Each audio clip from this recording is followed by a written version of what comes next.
TNN Trap News Network, back in the same, like, cracking the same, man. Hit that like, hit that comment, hit that good subscribe button for everything we got going on here at TNN Trap News Network.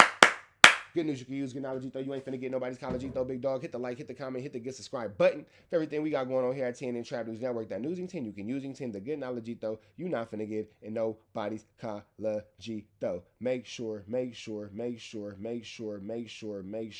you are a part of this rich trapper mafia. Make sure you get into this good content. Become a part of this rich trapper family. This Trap News Network team. Become a live correspondent. Become a part of this correspondentons.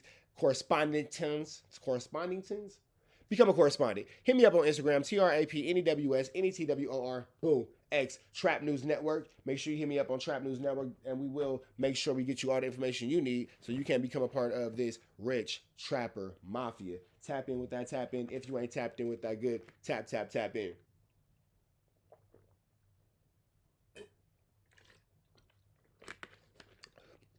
Good carrot juice. It's a paid opportunity. Make sure you hit me up, man. Get you right. We finna slide over to, who is this?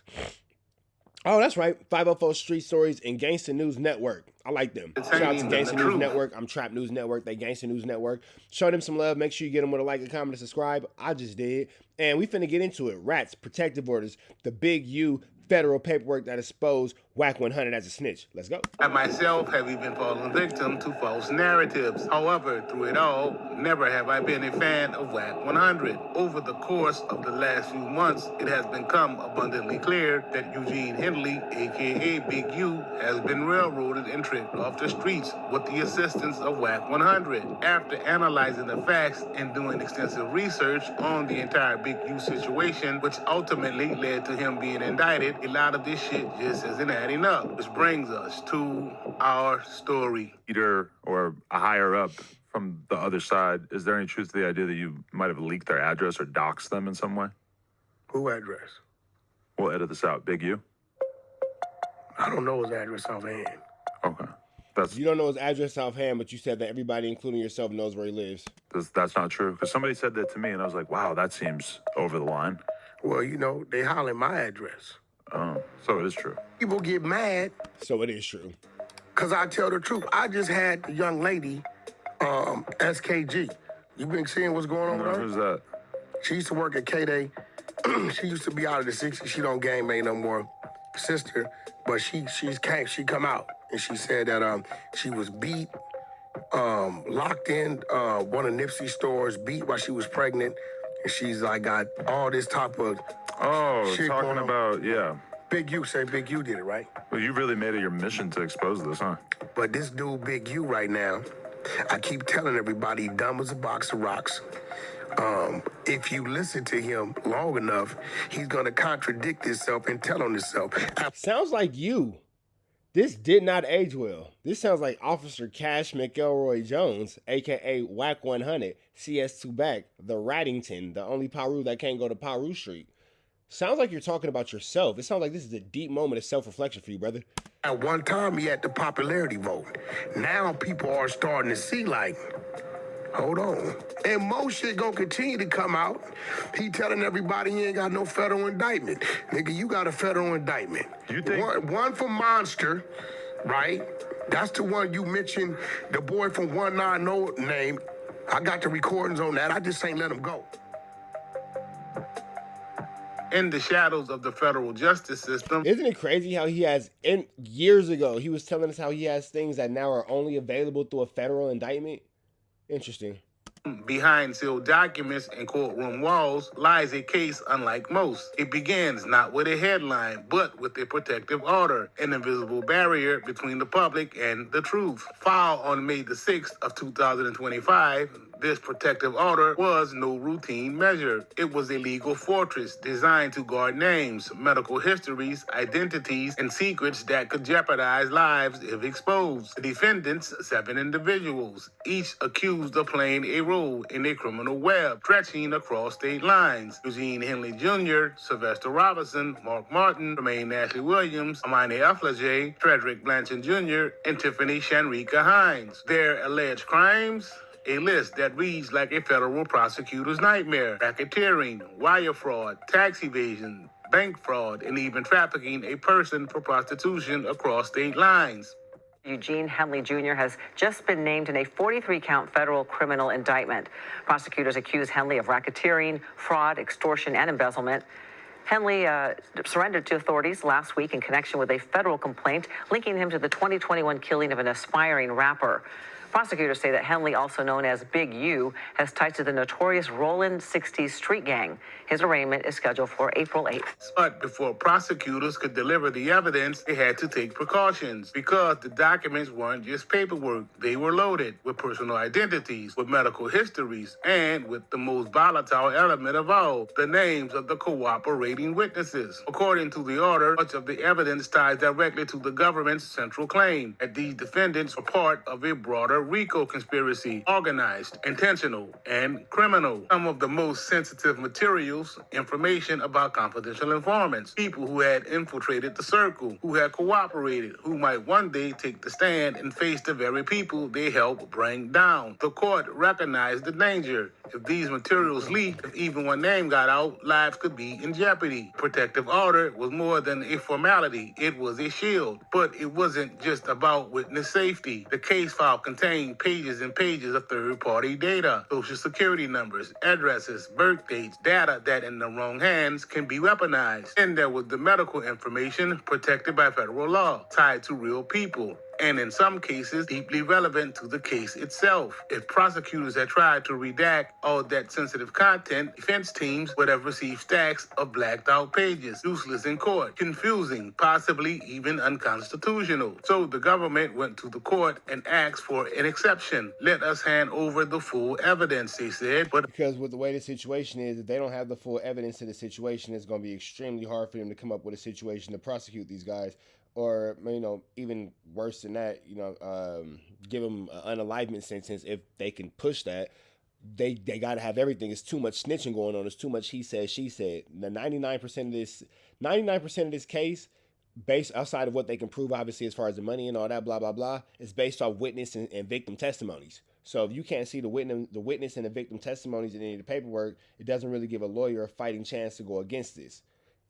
Unfortunately for the witnesses and the victims, we get to see who the witnesses and the victims are. So that's going to be that. But under tight controls. Let us show them everything without risking everything. And the court agreed. But it did not do so lightly. This wasn't just discovery. It was discovery under lock and key. The order specified how information could be shared and with whom. And the list was short. Only attorneys of record, their staff, their experts, and never the defendants alone. A new term was created for these restricted materials, confidential information, that included anything tied to a cooperating witness, any identifiable personal info, or any health record, even notes, even copies, even digital backups. Once any material was marked confidential, it had to be treated as such, no matter what form it took. Defendants themselves, they could review the information. So they saying that they not...